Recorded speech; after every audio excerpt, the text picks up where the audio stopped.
What's going on, guys? We are just about ready to get started working on our Project F-100 truck. Since we're going to be doing a frame-off restoration for this project, we need to get the bed, the cab, and the fenders off the truck. We also need to get the engine and transmission removed. We're going to be removing everything, and it's going to be a ton of work, so let's get started. For the first part of this teardown, we're going to get the hood taken off. And on this old truck, the hood springs are totally rusted from sitting in the rain for so many years. And when I trailered the truck back from California, the hood stayed propped halfway open the whole time. And I was pretty surprised it didn't fall once, until it fell on my arm while I was taking off the spring. But luckily I thought ahead and dropped a 2x4 in there to catch that if it fell. Now I can get this makeshift prop installed to get the other side removed.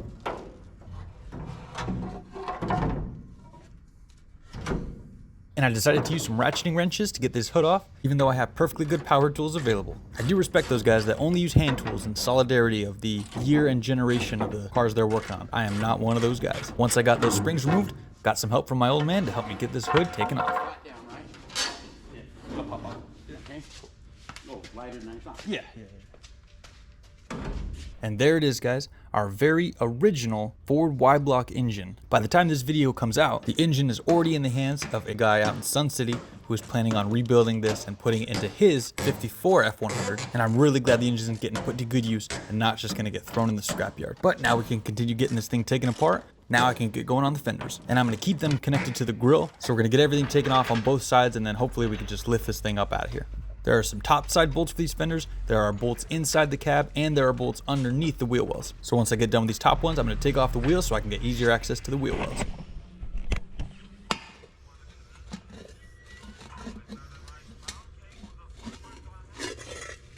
I had to soak these lugs in PB Blaster before they would pop off, but they finally gave in to my breaker bar.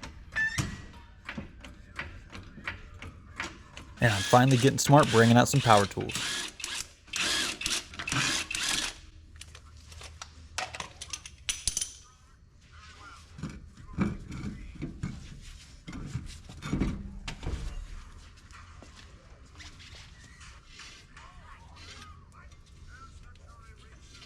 And now we can get the other side.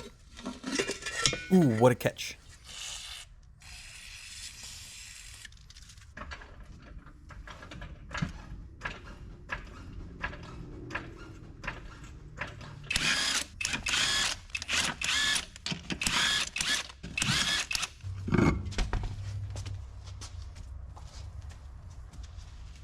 On the inside of the cab here, we have a couple of fender bolts. We just got to get some of this side paneling removed.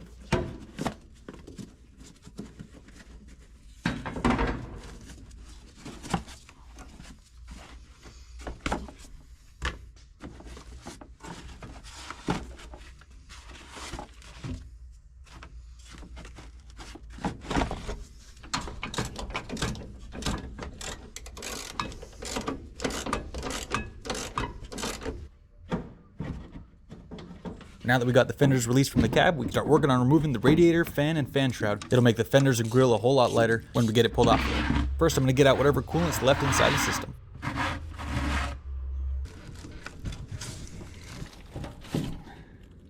Got my little bucket here, which captured about 50% of the actual coolant that came out of there. Our radiator hose here is crazy crunchy. It's like there is just solid rust in there. Time to get that removed. Now I can get the fan shroud and radiator removed.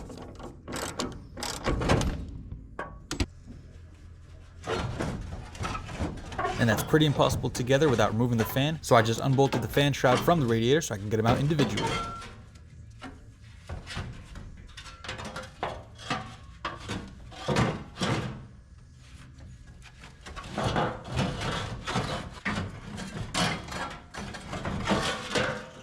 And that's going to make our front grille there a whole lot lighter.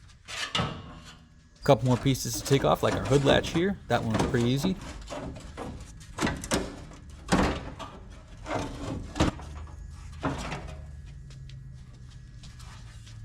Just got a couple of harnesses here I need to cut, primarily for the horns and for the lights. I'm going to be rewiring all of those when we get everything back together.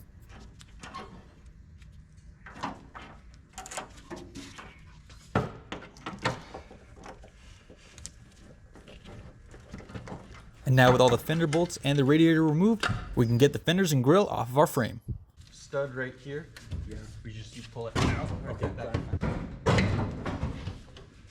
And then again, with some help from my pops, we were able to get the fenders off pretty easily.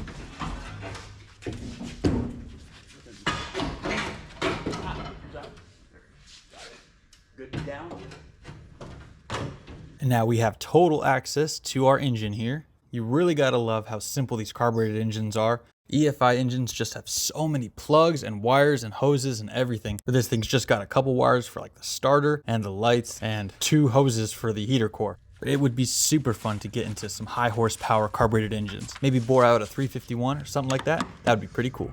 Now that we have access to the engine, we can start working on getting the engine mounts removed. Since I have tons of access as well, I'm planning on getting the engine and transmission removed at the same time. I'm not going to be separating them to pull this.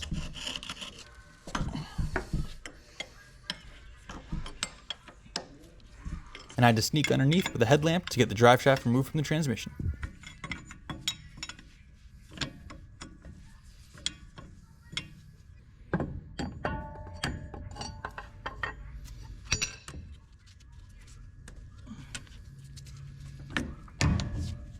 We got the fuel pump here I got to unplug, and I'm just cutting these heater core hoses.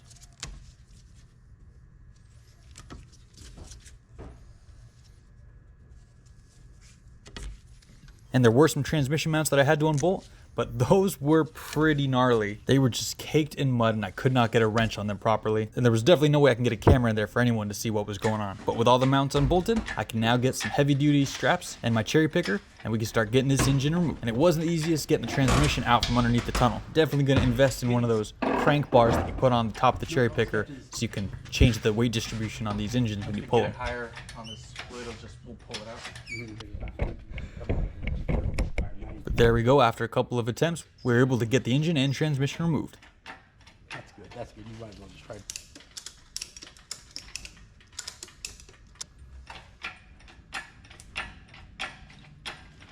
And here we are, guys. There is an engine no more. It is finally time to get this cab off of our F-100 frame. And I built this cab removal tool to help us with that process. And if you want to see how I built this thing, you can take a look at the video right up here. But before we can get our cab taken off, we have a couple more things we got to remove. We have our steering column right here and our brake pedal assembly. We have one of the front cab mounts right here and the other one right over here.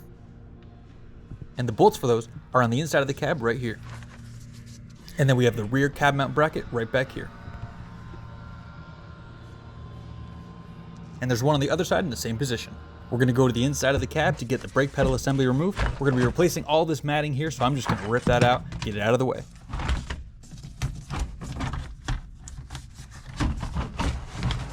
And there's a panel right here with a couple of screws that we gotta remove. And then we just have 2 bolts holding our steering column here to our dash.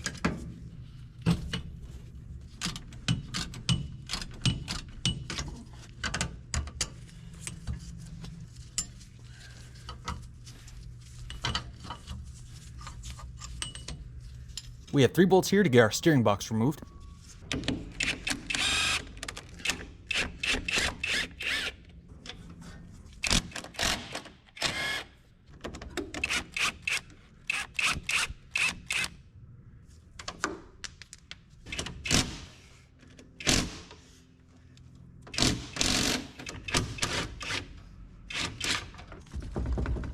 Now that that's loose, we can get this bolt here removed so we can get our drag link disconnected from the steering box.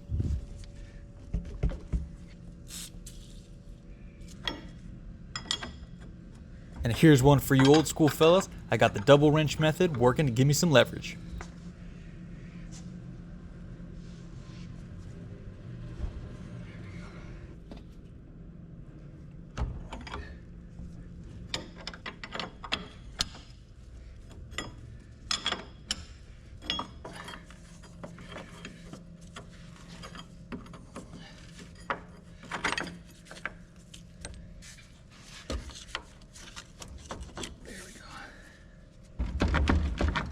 And now that that's off, we can get our steering box pulled out.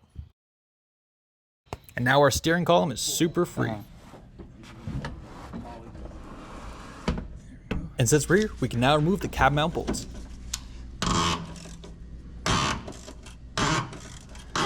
Here's one for the driver's side.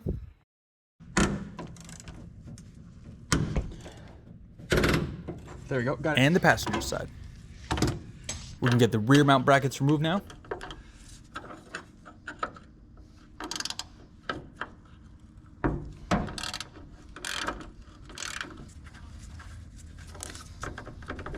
We got driver's side, and we got the passenger side.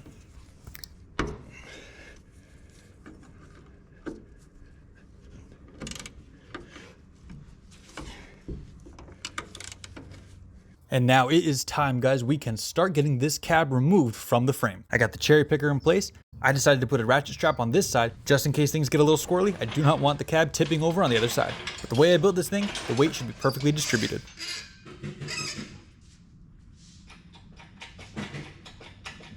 I decided to get some old foam I had laying around just to cushion the wood against the cab.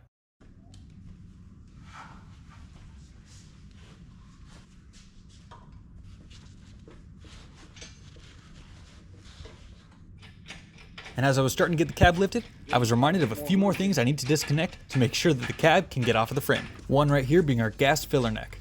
There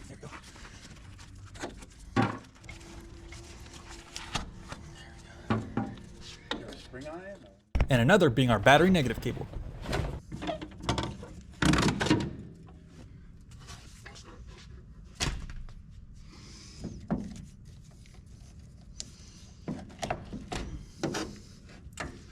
I also had to unscrew the brake and the clutch pedals.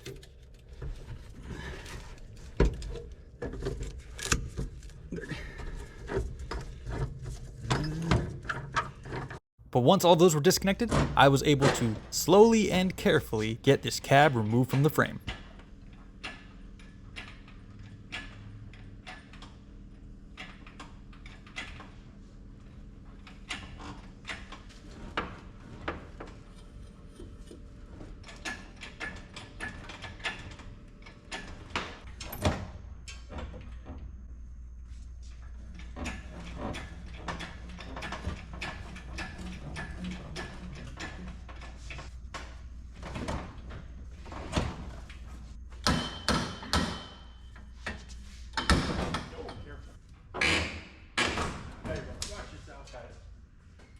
There we go. See that? Yeah, now it's coming to equilibrium. Yeah.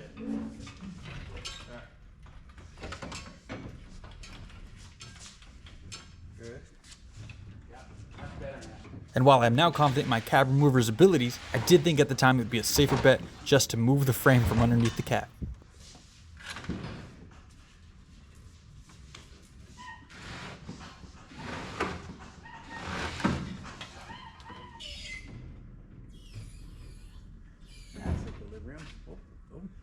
And then I got the cab safely down on a nice wooden dolly.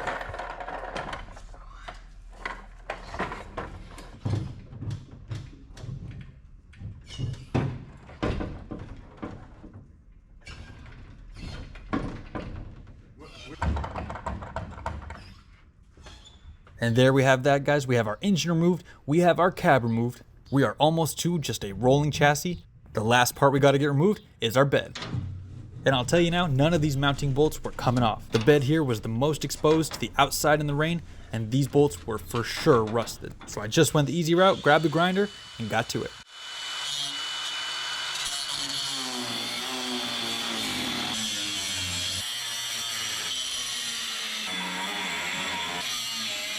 There were some bigger bolts here that were easier to take off.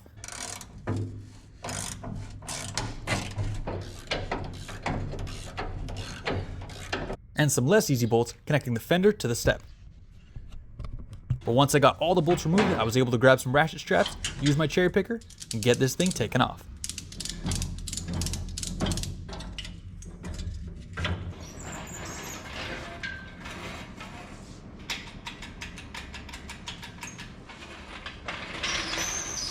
And if you're a big fan of proper weight distribution, please look away from this.